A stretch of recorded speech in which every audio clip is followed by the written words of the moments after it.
మన తెలంగాణ ముద్దుబిడ్డ పివి నరసింహారావు గారు ఈ దేశ ప్రధానమంత్రిగా చనిపోతే కనీసం చూడడానికి కూడా పోనటువంటి పార్టీ మీ కాంగ్రెస్ పార్టీ. మీ సోనియా గాంధీ గారు కానీ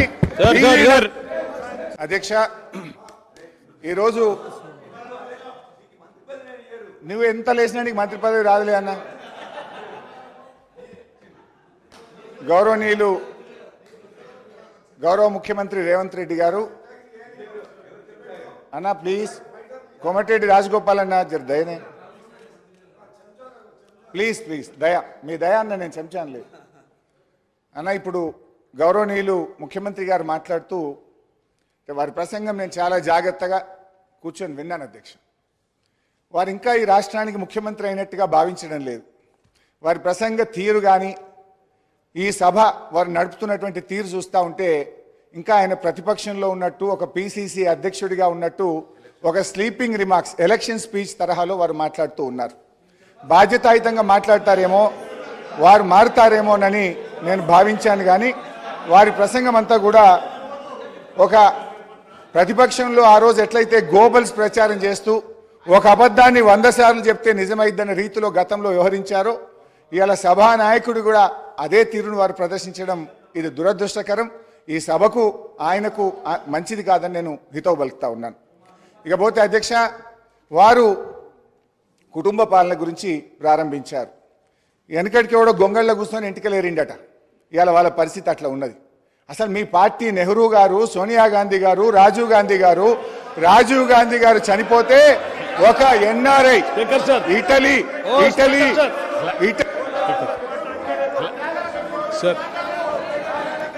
గౌరవ శాసనసభ్యులకు క్లారిఫికేషన్ మాత్రమే ఇవ్వండి. చర్చకు అవకాశం కలిగించకండి. చర్చకు అవకాశం కలిగించకండి. క్లారిఫికేషన్ ఇవ్వండి. Please please please please please please మీరు వెళ్ళండి. Please take your seat. Please please please please please please please అధ్యక్ష క్లారిఫికేషన్ అంటే అధ్యక్ష క్లారిఫికేషన్ అంటే ధన్యవాదాలు చెప్పినటువంటి గౌరవ సభ్యులు వారు తృప్తి పడకపోతే తిరిగి మరి వారు ఏమన్నా 1-2 ప్రశ్నలు అడిగితే మళ్ళీ ఏమైనా సమాధానం చెప్పడానికి సభానాయకులు గారికి ఆలోచన ఉంటుంది. మాట్లాడింది ఏమి కేటీఆర్ గారు, హరీష్ రావు గారు లేచి నేను క్లారిఫికేషన్ అంటే ఎట్లా అధ్యక్ష?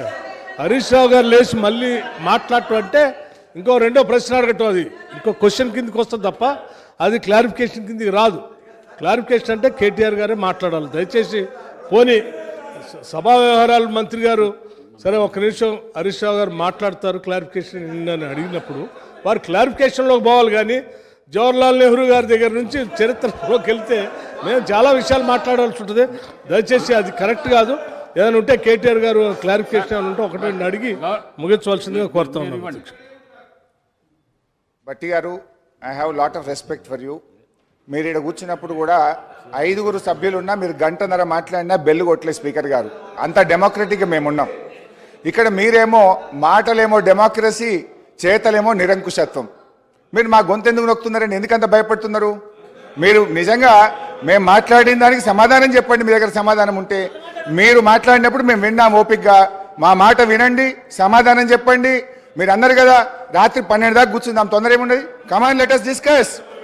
ఎందుకు భయపడుతున్నారు? గుమ్మడికాయ దొంగ అంటే భుజాలు తడుముకున్నట్టు నా గొంతు ఎందుకు నొక్కుతున్నారు? మైక్ ఎందుకు కట్ చేస్తున్నారు? Please please please bear with us. అధ్యక్ష, అసలు కుటుంబ నేపథ్యం కలిగిన పార్టీ కాంగ్రెస్ పార్టీ. మీరు ఒకరి తర్వాత ఒకరిని పెట్టుకొని వచ్చి ఇవాళ మమ్మల్ని పట్టుకొని మేము ప్రజల నుంచి ప్రజాస్వామ్యంగా ఎన్నికై వచ్చినాం అధ్యక్ష. ఇవాళ మీరు మమ్మల్ని గురించి ఈ రకంగా మాట్లాడడం అనేటువంటిది కేవలం మా మీద ఒక ఆరోపణలు చేసే ఉద్దేశమే తప్ప ఇలా సదుద్దేశం లేదు. ముఖ్యంగా అధ్యక్ష, అసలు మీ చరిత్ర ఎవరికి తెలియదు? మన తెలంగాణ ముద్దుబిడ్డ పివి నరసింహారావు గారు ఈ దేశ ప్రధానమంత్రిగా చనిపోతే కనీసం చూడడానికి కూడా పోనటువంటి పార్టీ మీ కాంగ్రెస్ పార్టీ. మీ సోనియా గాంధీ గారు కానీ सर ऑब्जेक्शन सर అధ్యక్ష